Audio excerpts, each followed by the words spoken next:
नमस्कार फ्रेंड्स, आपके हमारे वीडियो में स्वागत है। पिछले वीडियो में हमने सूर्य पर्वत की बात की थी और आज हम बुध पर्वत के बारे में बात करेंगे। जो आप देख रहे हैं ये बुध पर्वत कहलाता है। आज हम बुध पर्वत के बारे में समझेंगे। सबसे पहले बुध की स्थिति देख लेते हैं।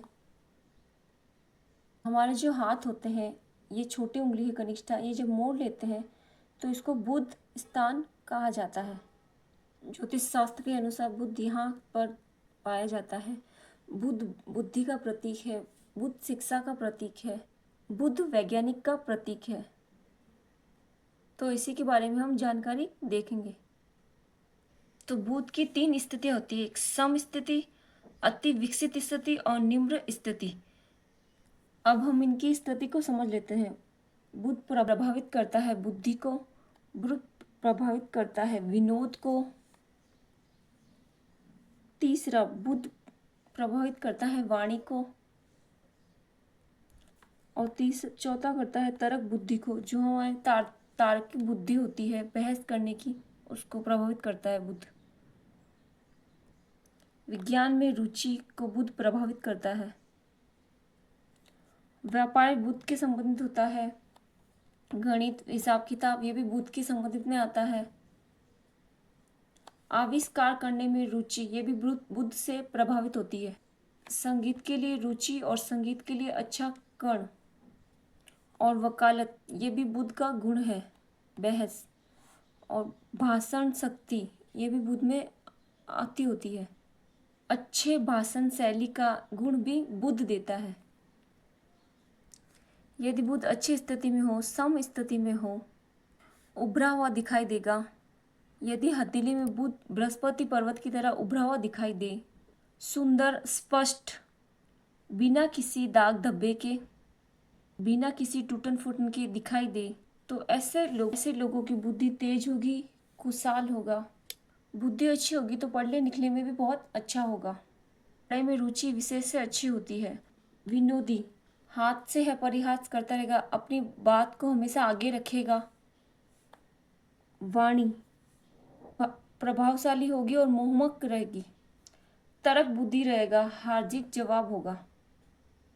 तर्क बुद्धि होगी और हर बात को समझाने में सफल भी होगा।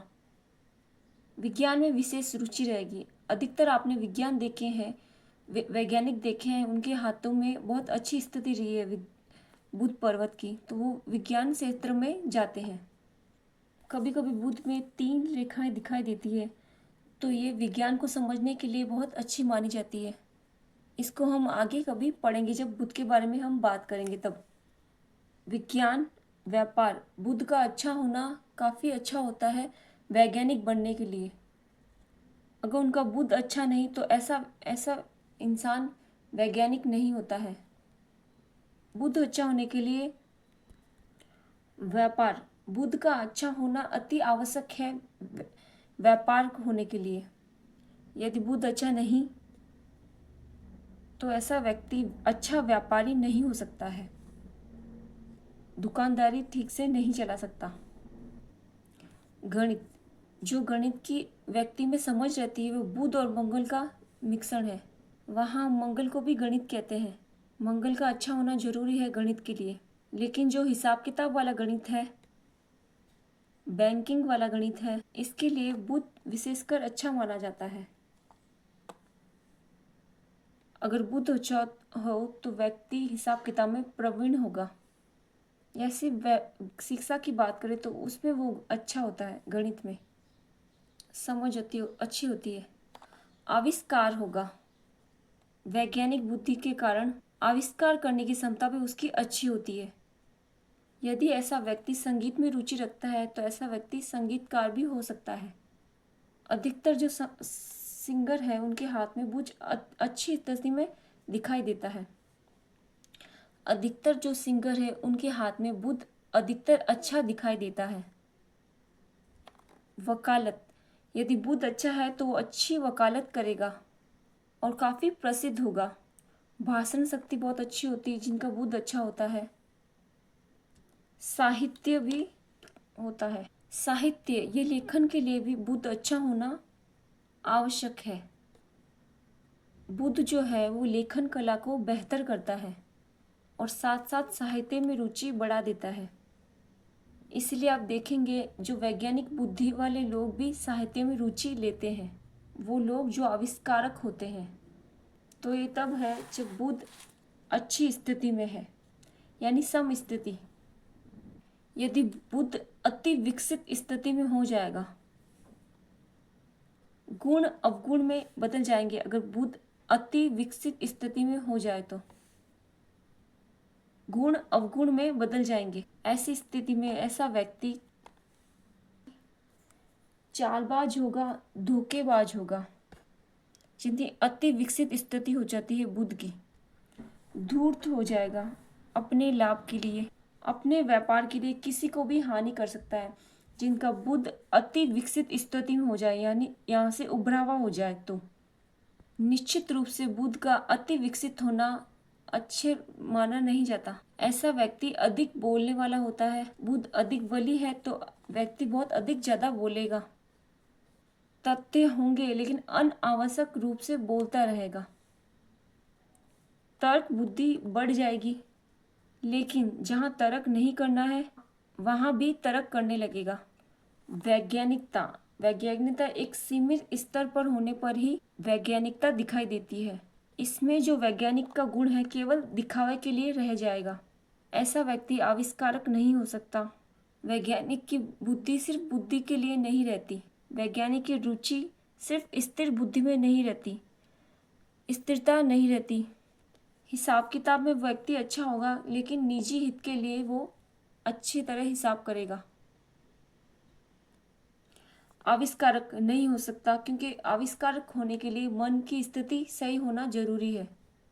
संगीत में उनकी रुचि होगी, लेकिन संगीत में आगे बढ़ने के लिए स्थिरता से काम नहीं करेगा। ऐसा व्यक्ति जल्दबाज होगा। अगर स्थिरता से काम करे तो संगीत में बेहतर कर सकता है। वकालत, ऐसा व्यक्ति वकील तो बन जाएगा, लेकिन स्थिर बुद्धि ना होने के कारण केवल पैसा कमाने की इच्छा होगी। ऐसा व्यक्ति प्रसिद्ध, बहुत अच्छा कार्य करने में, ऐसा व्यक्ति वकील तो बन जाएगा, लेकिन केवल स्थिर बुद्धि ना होने के कारण बहुत प्रसिद्ध या अच्छे कार्य करने वाला नहीं होगा। केवल पैसा कमाने की इच्छा होगी। भाषण शक्ति बुध के अधिक होने जाने पर अच्छी नहीं रहती है, क्योंकि वैचारिक स्थिरता ही हमारे भाषण को सही बनाती है। उसमें वैचारिक स्थिरता नहीं होगी, भाषण भी क्रांतिहीन, भावहीन हो जाता है। साहित्य में रुचि ये नाम मात्र की रह जाती है। यदि बुध दबा हो, गड्ढा हो, इसमें अशुभ चिन्ह हो, बुरे चिन्ह उस पर दिखाई दे, अशुभ चिन्ह होने पर व्यक्ति की बुद्धि कमजोर हो जाती है। जैसे बुध नीचे गिर गया, गड्ढा हो गया, प्रभावहीन हो गया है, इसके बुध का अशुभ प्रभाव कहेंगे। ऐसी स्थिति में बुद्धि कम होगी। ऐसी बुद्धि कम होने से विद्या भी कम हो जाएगी, चतुरता भी कम हो जाएगी। ऐसा व्यक्ति कान का कच्चा होता है, बड़ी जल्दी ही किसी की भी बात मान लेता है। जिनका बुध निम्र होता है, अंदर धसा हुआ, वाणी है जो प्रभावहीन हो जाती है, ऐसे व्यक्ति की भाषण शक्ति अच्छी नहीं होती है। विज्ञान में रुचि बिल्कुल नहीं होती है, गणित की समझ नहीं होती है। ऐसा व्यक्ति गणित में मुश्किल से सामना करता है गणित का। इस शिक्षा के स्तर पर देखेंगे तो ऐसा व्यक्ति गणित में पीछे ही रह जाएगा।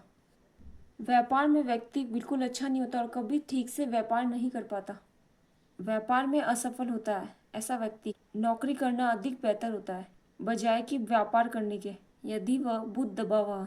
ऐसा व्यक्ति किसी की साझेदारी में नीचे रह के व्यापार करे तो उनका व्यापार सही चलेगा। जैसे एक पिता के नीचे रहना, जिनका बुध पर्वत अंदर धसा हुआ हो।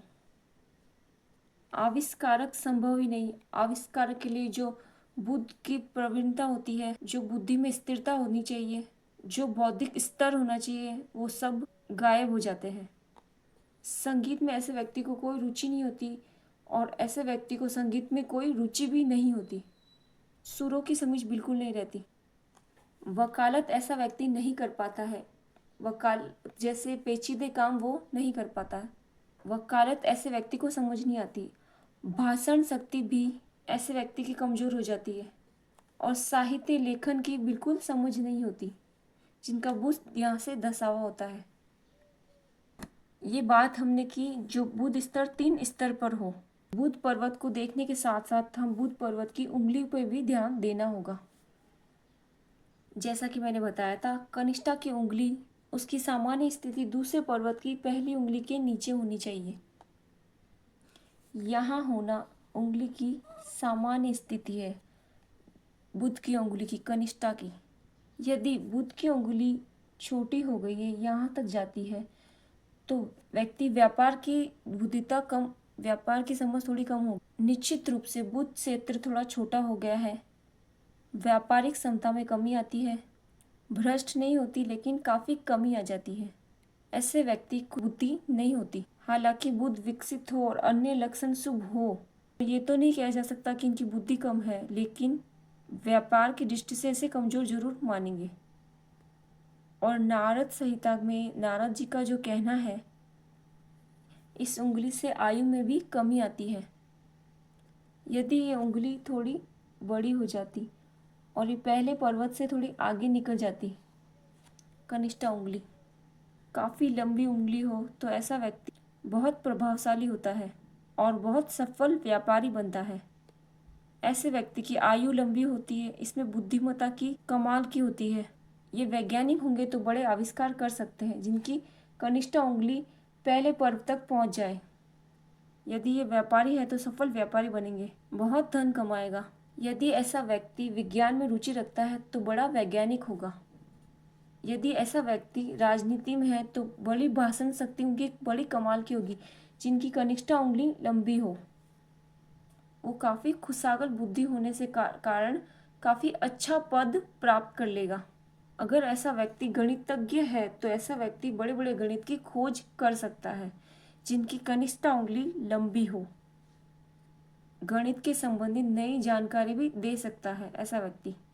यदि ऐसा व्यक्ति संगीत में रुचि रखता है तो ऐसा व्यक्ति कमाल का संगीत में होगा और बहुत अच्छा संगीत का जानकार होगा। यदि ये व्यक्ति वकील है तो काफ़ी अच्छी वकालत करेगा और बहुत अच्छी चीज़ें प्राप्त कर लेगा। साहित्य में ऐसा व्यक्ति काफ़ी अच्छा होता है, बहुत बढ़िया लिख सकता है ऐसा व्यक्ति जिनकी कनिष्ठा उंगली लंबी हो। ऐसे लोग साहित्य में कम देखे जाते हैं। साहित्य में चंद्र और शुक्र के लोग ज़्यादा देखे जाते हैं, लेकिन बुध वाले लोग जो साहित्य में रहते हैं वो काफ़ी कुशाग्र बुद्धि होने के कारण काफ़ी आगे बढ़ जाते हैं। हाँ, अगर बुध और चंद्रमा दोनों अच्छे हैं तो ऐसा व्यक्ति लेखक में बहुत अच्छा होता है। अब हम बात करते हैं कि बुध अपने स्थान पर है और यदि खिसक जाए तो क्या होता है।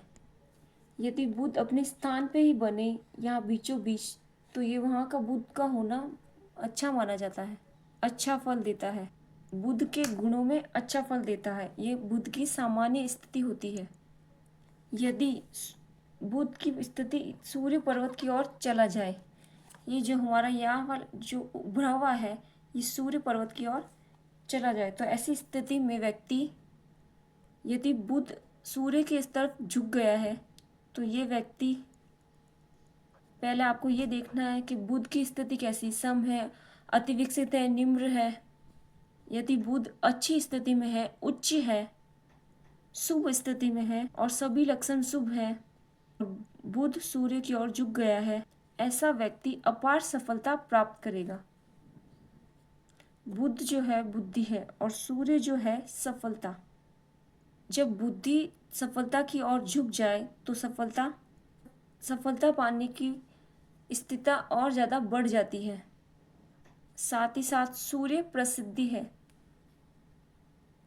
ऐसा व्यक्ति अपने कार्य द्वारा ऐसी कीर्ति प्राप्त करता है, प्रसिद्ध हो जाता है। साथ ही साथ ऐसे व्यक्ति की गणितीय हिसाब किताब अच्छा रहता है, सांसारिकता से जुड़ जाता है। बुध में बुद्धि भौतिकता से जुड़ गई है, भौतिक जीवन में अच्छी सफलता वो व्यक्ति प्राप्त करता है। अगर बुध का पूर्वज सूर्य की ओर ना जाकर हथेली की छोर की ओर खिसक जाए, मांस की पोटली की तरह दिखाई देगा, उभरा हुआ दिखाई देगा यहाँ से बुध पर्वत। इससे बुध की स्थिति अच्छी नहीं मानी जाती। हालांकि ये बहुत ज़्यादा बुरा फल नहीं है, लेकिन इससे बुध कमज़ोर होता है। ऐसी स्थिति में बुध के जो बहुत अच्छे गुण हैं उनमें कोई कमी आ जाती है। कमी उसकी स्थिति के साथ देखना है आपको कि वो अपनी उच्च स्थिति में है, निम्र है। अगर वो उच्च है, शुभ स्थिति में है, तो भी उसके गुणों में कमी आ जाएगी, भले ये यहाँ किसका हुआ हो। जो एक बड़ा व्यापारी ना बनकर बहुत कम रह जाएगा। यदि आप मजदूरों के हाथ में देखें, जो हाथ भारी है, ये स्थिति निम्न श्रेणी के हाथ जिन्हें हम कहते हैं, प्रारंभिक हाथ जिन्हें हम कहते हैं, उनमें बुध अक्सर इसकी तरह कुबड़ के ऊपर दिखाई देता है। तो ऐसे व्यक्ति कम सफल हो पाते हैं। सफलता मिलने में बहुत ज़्यादा मेहनत करनी पड़ती है। कभी कभी ऐसे व्यक्ति अपने पुरुषार्थ के द्वारा सफल हुए हैं, लेकिन बहुत कम सफलता इन लोगों को मिलती है सूर्य की ओर झुकने की तुलना में। तो ये हमने पढ़ा बुध पर्वत के बारे में। अगली वीडियो में हम जानेंगे कि मंगल की स्थिति कैसी होती है। अगर आप हमारे चैनल पर नए हैं तो हमारे चैनल को सब्सक्राइब करना ना भूलें। Thank you so much for watching.